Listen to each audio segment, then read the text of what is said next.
Hey, how's it going? Welcome back to another Foxy Games News UK video. Hope you had a splendid weekend. There was no video on Friday because, well, Friday was an appalling day for news. I searched, mediocre, and I don't just put videos out for the sake of it. So here we are, Monday, and we've got a few news stories for you. If you like this sort of thing, like, subscribe, hit notification and all that good stuff. And all of our video links are available in the video description for all news stories that you can peruse at your own leisure. So, in our first news story then. This one courtesy of InsiderGaming.com.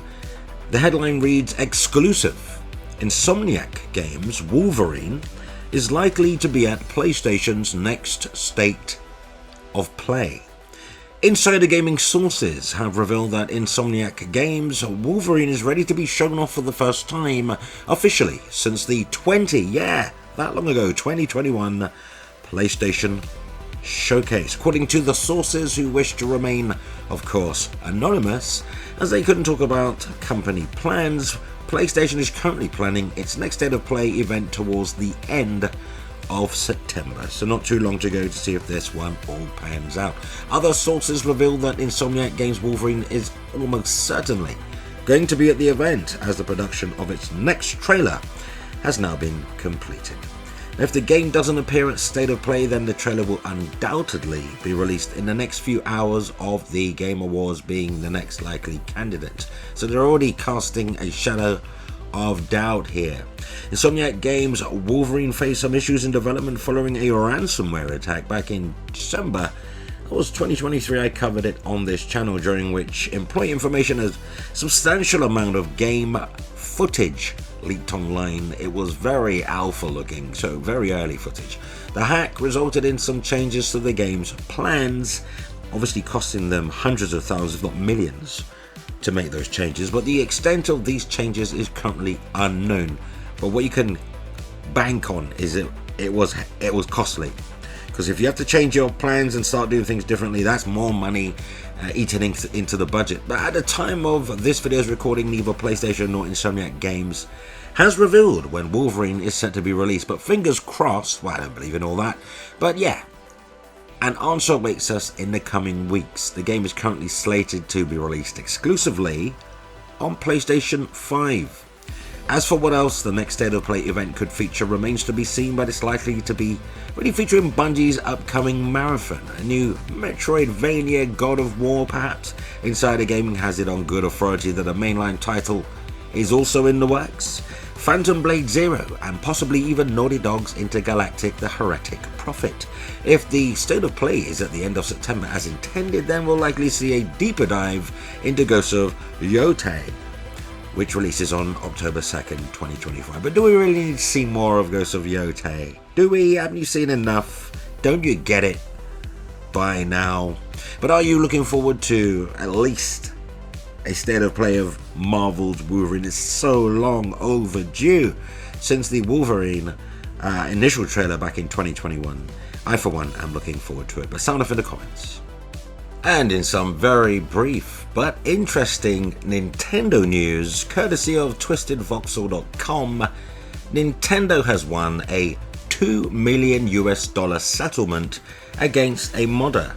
Nintendo has won a $2 million settlement against a seller of Switch mod chips and flash cards.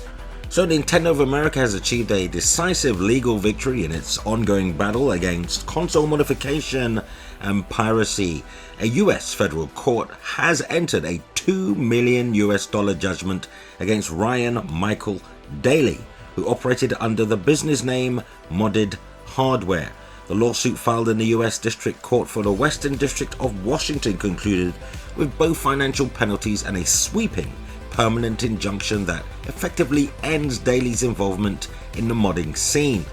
Now, this case centered on Daly's sales of devices and services that bypassed Nintendo's security protection in a Nintendo Switch, which are designed to prevent unauthorized access to copyright games and the system software.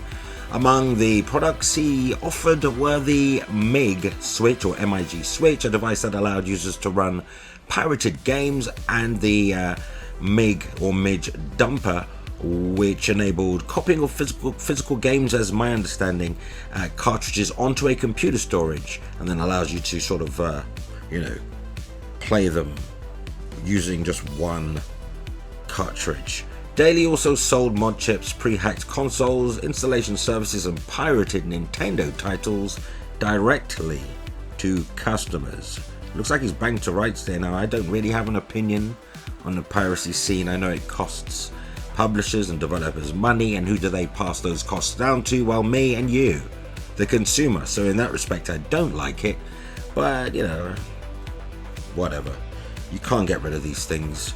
The court found Daily in violation of both the Digital Millennium Copyright Act, DMCA, and federal copyright law. The September 5, 2025 judgment requires him to pay $2 million in damages and abide by a permanent injunction that bars him from engaging in any future circumvention activities. Nintendo is literally bankrupting individuals. I don't even know if this dude has $2 million. Not my problem. You know what you're getting into with this type of thing, particularly with Nintendo. Not defending it, but hey, you know what Nintendo's like. So this includes selling or possessing mod chips, flash carts, or hacked consoles, hosting or maintaining related websites, and even investing in businesses that might deal in similar products. There's no way around this. This is a tight clause. In addition, his website will be transferred to Nintendo's control, and all modding devices currently in his possession will be seized and destroyed. Wow. Nintendo has argued that such tools cause significant and irreparable harm by enabling large-scale piracy, undermining its intellectual property rights, and damaging consumer trust in its platform. The ruling represents one of the company's most forceful legal actions against console modification to date, serving both as punishment for the offender and as a warning, a rather stern warning to others involved in similar practices. Interesting stuff. So what's your opinion on the whole modding scene, piracy scene? Are you like me thinking, well, if consumers are going to end up paying ultimately in the end, then I don't like it. But it's also something you can't get away from. I remember when I was a kid, we used to pirate video tapes, VHS tapes.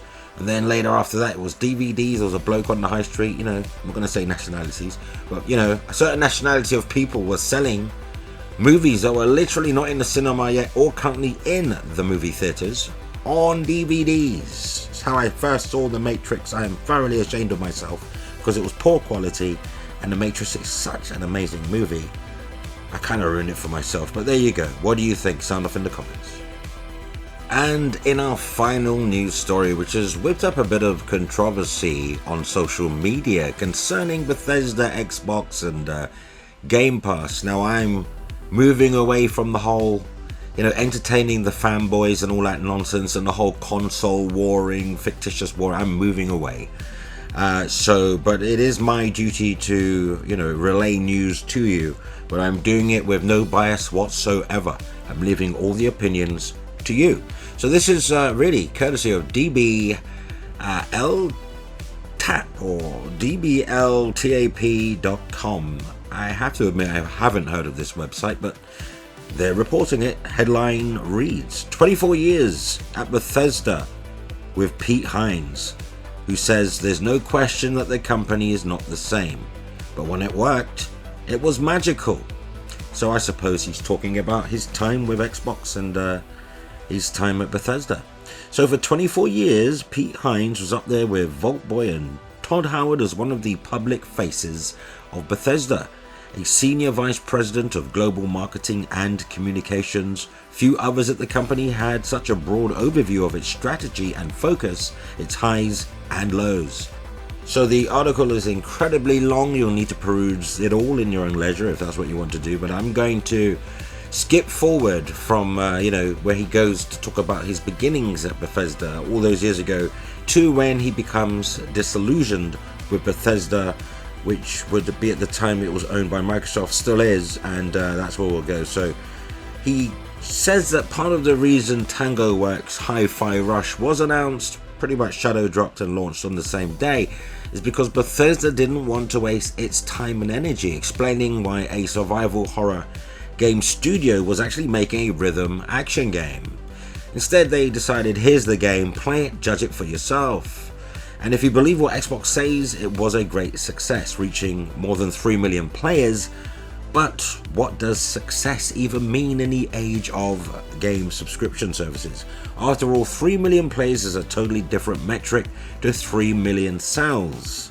A year after that success, Microsoft abruptly closed the studio down. Fortunately, Tango was later revived by Krafton. Alongside dishonored developer Arcane Austin, which also had an Xbox Game Pass launch with its vampire co-op shooter Redfall, so they're gone too.